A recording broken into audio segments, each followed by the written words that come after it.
കഴിഞ്ഞ എപ്പിസോഡിൽ നമ്മൾ കണ്ടത് ശിവാനി കൗശിക്കിനെ കൊല്ലുന്നതായാണ്. അപ്പോൾ അങ്ങോട്ടേക്ക് ഒരു മന്ത്രവാദി വരുന്നു. അയാൾ ശിവാനിയെ ദേഷ്യത്തോടെ നോക്കുന്നു. ഇനി തുടർന്ന് കാണാം. ദുഷ്ടനാഗിനി, നീ എന്റെ വാക്കുകൾ അനുസരിക്കാൻ തയ്യാറാവുന്നില്ല അല്ലേ? നിന്റെ മരണത്തിന്റെ സമയമായതുകൊണ്ട് നീ ഇപ്പൊ സ്വയം ഇങ്ങോട്ട് വന്നിരിക്കുന്നത്. ഞാൻ ആരാണെന്ന് നിനക്കറിയില്ല, പക്ഷേ നിന്റെ കഴിഞ്ഞുപോയ കാലവും വരാനിരിക്കുന്ന കാലവും എനിക്കറിയാം. ആരാണ് നീ? ഞാൻ കൗശിക്കിന്റെ ഗുരുവാണ്. കൗശിക് എന്റെ വെറും ആയുധം മാത്രമാണ്. കൗശിക്കിനെ ഞാൻ മരണത്തിലേക്ക് പറഞ്ഞു വിട്ടു കഴിഞ്ഞു. അറിയാം. കൗശിക്കിനെ കൊന്നതുകൊണ്ട് ഇനി നിനക്ക് വേറെ പ്രശ്നമൊന്നും ഇല്ലെന്നാണ് വിചാരിക്കുന്നതെങ്കിൽ അതാണ് നിനക്ക് പറ്റിയ വലിയ തെറ്റ്. നിന്റെ കയ്യിൽ നിന്ന് നാഗമാണിക്യം വാങ്ങാതെ ഞാൻ പിൻവാങ്ങില്ല. ശിവാനി മന്ത്രവാദിയെ ദേഷ്യത്തോടെ നോക്കുന്നു. നിന്റെ നാശവും എന്റെ കൈകൊണ്ടാണ് എഴുതപ്പെട്ടിരിക്കുന്നതെങ്കിൽ അതുറപ്പായും നടന്നിരിക്കും. ശിവാനി, നീ ഈ പാപിയോട് അധിക നേരം സംസാരിക്കേണ്ട. അമാവാസി രാത്രിയിൽ ഇവനില്ലാതാകും. അതുതന്നെയാണ് ആ മഹാദേവന്റെ തീരുമാനവും. നിന്റെ കൈകൊണ്ടാണ് ഇവൻ മരിക്കേണ്ടത്. അതാണ് അവന്റെ വിധി. ശരി, പോയി വരൂ. അമാവാസിയോ? അമാവാസിയോ? അമാവാസിയുടെ അന്ന് നിനക്ക് എന്നെ ഒന്നും ചെയ്യാൻ കഴിയില്ല. മന്ത്രവാദി ഇത്രയും പറഞ്ഞുകൊണ്ട് ചിരിച്ചുകൊണ്ട് അവിടെ നിന്ന് അപ്രത്യക്ഷനായി. അതേ സമയത്ത് അർജുൻ, നീ അഞ്ജലിയൊന്ന് വിളിച്ചു നോക്ക്. അവളെന്താ എത്ര നേരമായിട്ടും വരാത്തെ? ഞാൻ കോൾ ചെയ്തമ്മേ, പക്ഷെ കോൾ പോകുന്നില്ല. എനിക്ക് മുന്നേ തന്നെ സംശയം ഉണ്ടായിരുന്നു. ഇപ്പൊ ഉറപ്പായി. നിങ്ങൾ രണ്ടുപേരും ഈ കല്യാണം കഴിക്കാൻ ആഗ്രഹിക്കുന്നില്ല. അയ്യോ അമ്മേ, അങ്ങനെയൊന്നുമില്ല.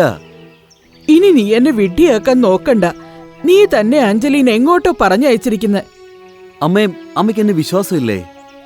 കരുണയ്ക്കൊന്നും പറയാൻ പറ്റുന്നില്ല. അപ്പോഴേക്കും അങ്ങോട്ട് ശിവാനി എത്തുന്നു. ശിവാനിയെ കണ്ടതും കരുണ വല്ലാതെ ഭയന്നുപോയി. ശിവാനി, ശിവാനി, നീ എന്താ ഇവിടെ? ഞാൻ നിന്നോട് പറഞ്ഞതല്ലേ എന്റെ കുടുംബത്തെ ശല്യപ്പെടുത്തരുതെന്ന്. പിന്നെന്താ നീ വീണ്ടും വന്നേ? ഞാൻ അർജുന്റെ അടുത്തേക്ക് വന്നതാ. അർജുൻ എന്റെ മകനാണ്. അവനൊരു മനുഷ്യനാണ്. നീ ഒരു നാഗമാണ്. പിന്നെ നീ എങ്ങനെ അവനോടൊപ്പം ജീവിക്കും? അമ്മേ, അമ്മയൊന്ന് അടങ്ങ്, ഞാൻ ചോദിച്ചോളാം. നീ ഒന്നും പറയണ്ട അർജുൻ. നീ വീണ്ടും അഞ്ജലിയെ വിളിക്കാൻ നോക്ക്.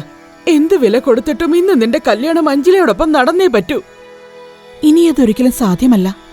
നിന്നെക്കൊണ്ട് കല്യാണം മുടക്കാനാവില്ല ശിവാനി. നിന്നെ ഇവിടെ കണ്ടപ്പോൾ എനിക്ക് ഉറപ്പായി നീയാണ് അഞ്ജലിയെ എവിടെ ഒളിപ്പിച്ചു വെച്ചിരിക്കുന്നതെന്നുള്ളത്. ഞാൻ എന്തിനാ അഞ്ജലിയെ ഒളിപ്പിക്കുന്നത്? കാരണം അർജുനും അഞ്ജലിയും കല്യാണം കഴിക്കുന്നത് നിനക്ക് ഇഷ്ടമുള്ള കാര്യമല്ല. അമ്മേ, അങ്ങനെയൊന്നും ഇല്ലമ്മേ. ശിവാനി അങ്ങനെയൊന്നും ചെയ്തിട്ടില്ലമ്മേ. എന്നെ ഒന്ന് വിശ്വസിക്കാൻഡി. അർജുൻ പറയുന്നത് സത്യമാണ്. എനിക്കൊരിക്കലും അങ്ങനെ ചെയ്യാനാവില്ല. നീ പറയുന്നത് ഞാൻ വിശ്വസിക്കണമെന്നാണോ? നീ ഇത്രയധികം നുണകൾ പറഞ്ഞതിന് ശേഷവും ഇനി വിശ്വസിക്കാനാവില്ല. നീ മര്യാദയ്ക്ക് സത്യം പറഞ്ഞു. അഞ്ജലി എവിടെയാണ്? നീ എന്തിനാണ് ഈ കല്യാണം മുടക്കാൻ നോക്കുന്നത്? കൗശിക് ഈ കല്യാണം മുടക്കി കഴിഞ്ഞു. ഈ കൗശിക് ആരാണ്? അയാൾ എങ്ങനെയാണ് ഈ കല്യാണം മുടക്കിയത്? കൗശിക് ഒരു ഇച്ഛാധാരി മൂങ്ങിയായിരുന്നു. ഞാൻ അതിനെ കൊന്നുകളഞ്ഞു. കൗശിക് ചത്തുപോയെന്നോ?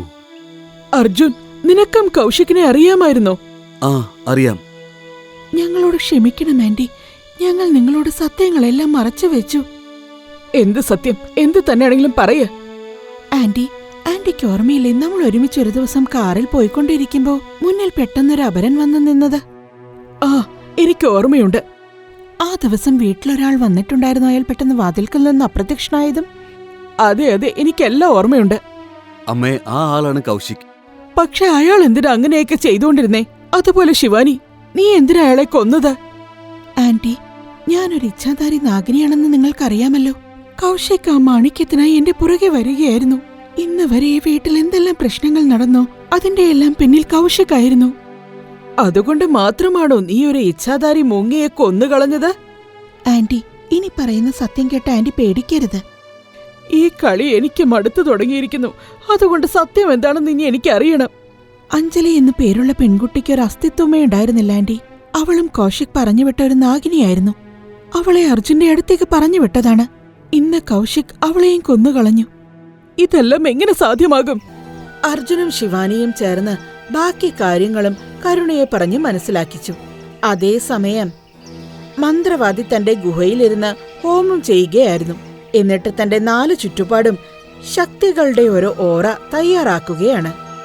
ശിവാനി വളരെ തന്ത്രശാലിയാണ്. അത് നേരത്തെ തന്നെ എനിക്കറിയാം. പക്ഷെ ഇവള് ഭയങ്കര ശക്തിശാലിയാണ്. ഞാൻ അയച്ച മൂങ്ങയും കൊന്നുകളഞ്ഞു.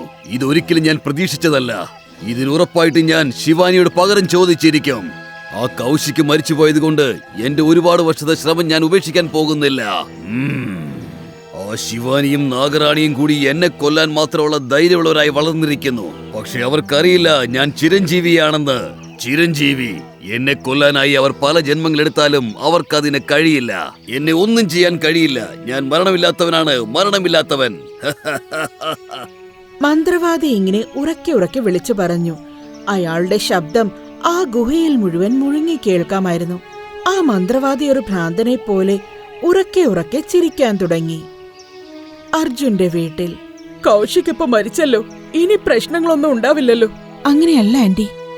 എന്താ ഇനി എന്താ പ്രശ്നമുള്ളത്? കൗശിക്കിന്റെ മന്ത്രവാദിയായ ഗുരു ഇപ്പോഴും ജീവനോടുണ്ട്. കൗശിക്കിന് ഒരു ഗുരു ഉണ്ടെന്നോ?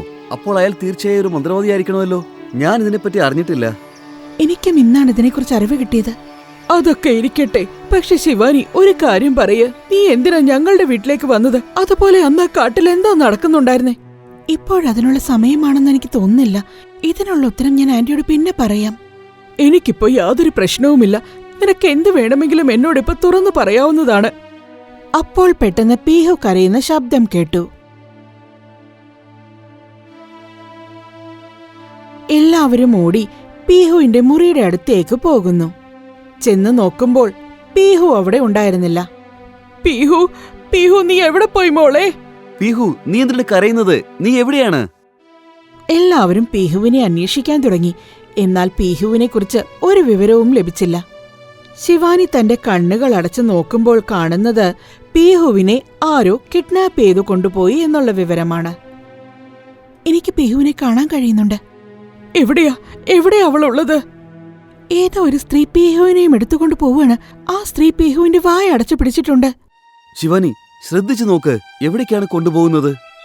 എനിക്ക് കാണാൻ കഴിയുന്നത് വെച്ച് അവർ ഗുഹയുടെ ദിശയിലേക്കാണ് പോകുന്നത്. ആ സ്ത്രീയും ഏതോ നാഗിനിയോ അല്ലെങ്കിൽ പൂച്ചയോ ആണ്.